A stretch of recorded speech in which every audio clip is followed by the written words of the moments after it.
Hi, everybody. Ian Bremmer here from the Munich Security Conference, just kicking off what is the most important security confab for NATO and the West every year.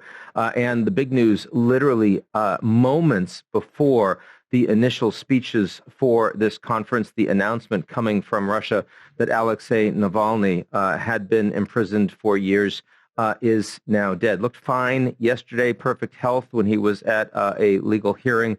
Today suddenly died supposedly of a stroke. Putin, the Kremlin, responsible, of course, and also a direct message. I think it's very clear to show the West, to show the United States, to show NATO they can do what they want. They can act with impunity on their territory. They do not care if they are threatened. I remember after Biden met with Putin, this was back in 2021, and he said that it would be devastating. The consequences would be devastating for Russia if Navalny were to die in jail. Well, I mean, we've also said similar things to Putin about Russia invading Ukraine.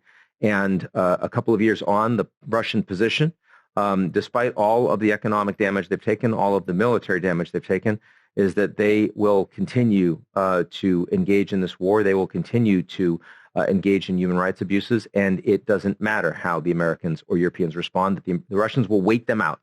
And that is the message that is being sent today. It's a very chilling message.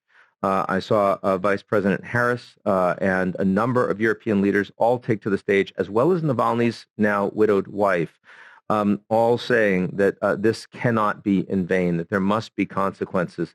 But ultimately, in an environment where rogue states feel like they have more ability to act on the global stage, Russia, Iran, North Korea, the so-called axis of resistance, terrorist actors, you will see more of this behavior. So the question is being put to the Munich Security Conference. The question is being put to NATO.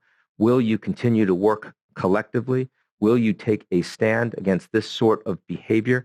And Putin is watching that answer very, very carefully. That's it for me. I'll talk to you all real soon.